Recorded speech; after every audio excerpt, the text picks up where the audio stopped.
নমস্কার দর্শক বন্ধুরা, ভক্তি কথায় আপনাদের সকলকে জানাই স্বাগত।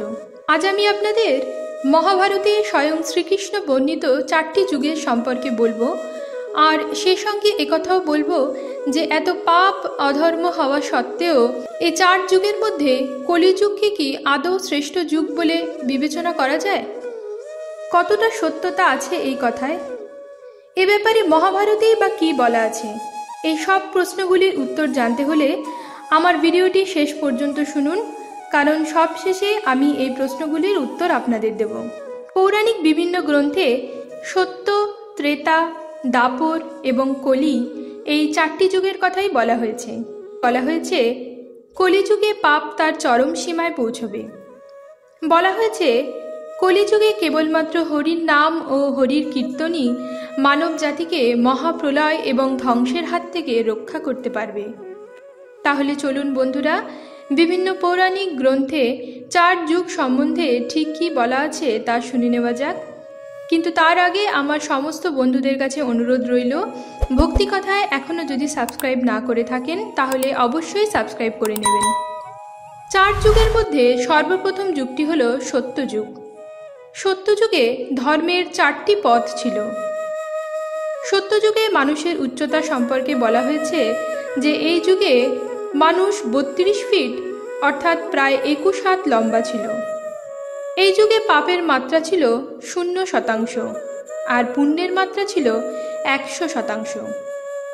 সত্যযুগের পুণ্যাত্মাদের মধ্যে সর্বোত্তম উদাহরণ হলেন রাজা হরিশ্চন্দ্র, যিনি সত্যের জন্য সব কিছুর বলিদান করে দিয়েছিলেন। এরপর দ্বিতীয় যুগটি হল ত্রেতা যুগ। ত্রেতা যুগে ধর্মের 3টি পথ ছিল। এই যুগে মানুষের উচ্চতা সম্পর্কে বলা হয়েছে যে এই যুগে মানুষ 21 ফিট অর্থাৎ প্রায় 14 হাত লম্বা ছিল। ত্রেতা যুগে পাপের মাত্রা ছিল 25% আর পুণ্যের মাত্রা ছিল 75%।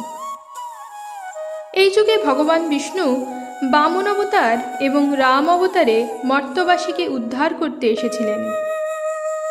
ত্রেতা যুগে মহারাজা বলির মতো পুণ্যবান ব্যক্তির উদাহরণ পাওয়া যায়, যিনি নিজের পুণ্যবলে স্বর্গ অর্জন করতে চেয়েছিলেন এবং ভগবান বিষ্ণুকে বামন অবতারে অবতরিত হতে বাধ্য করেছিলেন। আবার এর পাশাপাশি ত্রেতা যুগে পাপের উদাহরণস্বরূপ লঙ্কেশ্বর রাবণের উল্লেখও পাওয়া যায়, যিনি পরম শিবভক্ত হওয়া সত্ত্বেও মাতা সীতাকে অপহরণ করবার মতো পাপক কর্মে লিপ্ত হয়েছিলেন, যার ফলস্বরূপ ভগবান বিষ্ণু রাম অবতারে রাবণ বধ করতে বাধ্য হয়েছিলেন। এরপর আসে তৃতীয় যুগ, যা হলো দাপর যুগ। এই যুগে ধর্মের 2টি পথ ছিল। দাপর যুগে মানুষের উচ্চতা ছিল 11 ফিট অর্থাৎ প্রায় 7 হাত লম্বা। এই যুগে পাপের মাত্রা 50% এবং পুণ্যের মাত্রা 50% ছিল, অর্থাৎ এই যুগে অর্ধেক মানুষ পুণ্যবান এবং অর্ধেক মানুষ পাপী ছিলেন, যার প্রমাণ মহাভারতের যুদ্ধের সময় পাওয়া যায়। মহাভারতের যুদ্ধ ধর্মের সাথে অধর্মের আর পাপের সাথে পুণ্যের হয়েছিল। আর ধর্মের পুনঃস্থাপনা করতে ভগবান শ্রী বিষ্ণু 8ম অবতারে স্বয়ং শ্রীকৃষ্ণ রূপে অবতরিত হয়েছিলেন। এরপর চতুর্থ যুগটি হল কলিযুগ, যা বর্তমানে চলছে। কলিযুগে ধর্মের কোনো পদের চিহ্নই নেই। স্বয়ং শ্রীকৃষ্ণ বলেছেন কলিযুগে ধর্ম পঙ্গু হয়ে যাবে। এই যুগে মানুষের উচ্চতা 5 থেকে 6 ফিট অর্থাৎ প্রায় 3.5 থেকে 4 হাত লম্বা হবে। আর কলিযুগের শেষের দিকে এই উচ্চতা আরও কম হতে থাকবে। এই যুগে ধর্মের কেবলমাত্র 1/4 অবশিষ্ট থাকবে। কলিযুগে পাপের মাত্রা হবে 75% এবং পুণ্যের মাত্রা হবে 25%, যা কলিযুগের অন্তিম পর্যায়ে এসে 5% দাঁড়াবে। গীতায় বর্ণিত আছে কলিযুগের অন্তিম চরণে যখন এই পৃথিবী পাপে পরিপূর্ণ হয়ে যাবে, তখন ভগবান বিষ্ণু কল্কি অবতারে উদ্ধার করতে আসবেন। পুরাণে কলিযুগের কালখণ্ডকে সবথেকে ছোট বলে উল্লেখ করা হয়েছে। কলিযুগে পাপের মাত্রার এত বৃদ্ধি ঘটবে যে সৃষ্টির নিয়ন্ত্রণ বিগড়ে যাবে। কিন্তু এত কিছুর পরেও বিষ্ণু পুরাণে উল্লিখিত রয়েছে যে যখন সমস্ত দেবগণ ঋষি পরাশরকে জিজ্ঞাসা করেছিলেন যে সমস্ত যুগের মধ্যে সবথেকে শ্রেষ্ঠ যুগ কোনটি, তখন ঋষি পরাশর মহর্ষি ব্যাসদেবজির কথা উল্লেখ করে বলেছিলেন যে সবথেকে শ্রেষ্ঠ যুগ হল কলিযুগ। মহর্ষি ব্যাসদেবজি বেদের বর্ণনা করেছিলেন এবং ভগবান গণেশের অনুগ্রহে তা লিখিত রূপে প্রস্তুত করেছিলেন। তাই ব্যাসদেবজিকে বেদের রচনাকার বলা হয়। কিন্তু বিষ্ণু পুরাণে ব্যাসদেবজি কলিযুগকে শ্রেষ্ঠ কেন বলেছেন তা জানতে দেবতারা খুবই আগ্রহী হয়ে পড়লেন। যে যুগ পাপে পরিপূর্ণ তা সর্বোত্তম যুগ হয় কি করে?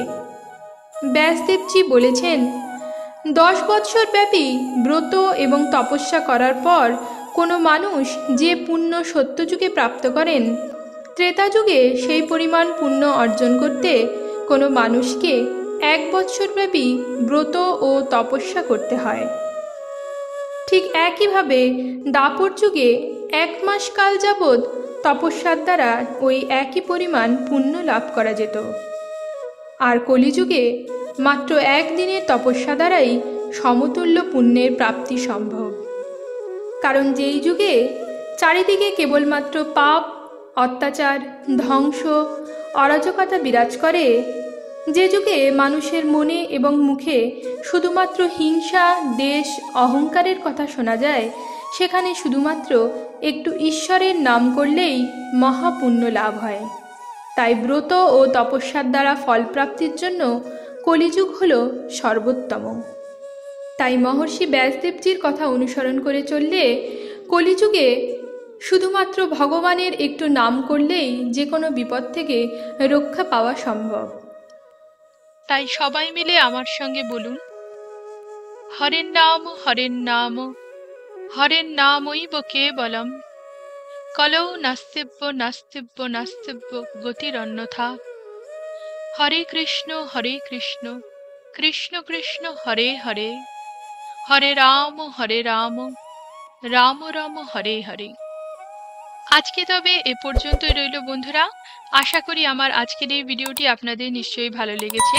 ভিডিওটি যদি আপনাদের ভালো লেগে থাকে তাহলে অবশ্যই চ্যানেলটিকে সাবস্ক্রাইব করে দেবেন এবং ভিডিওটিতে লাইক করতে ভুলবেন না। আর আমার সমস্ত ভিডিওর নোটিফিকেশান সবার আগে পাওয়ার জন্যে অবশ্যই বেল আইকনটি প্রেস করে রাখুন। পৌরাণিক আরও অন্যান্য কাহিনী এবং পুজো সম্পর্কিত যাবতীয় তথ্য জানতে আমার সঙ্গে থাকুন এবং দেখতে থাকুন ভক্তিকথা।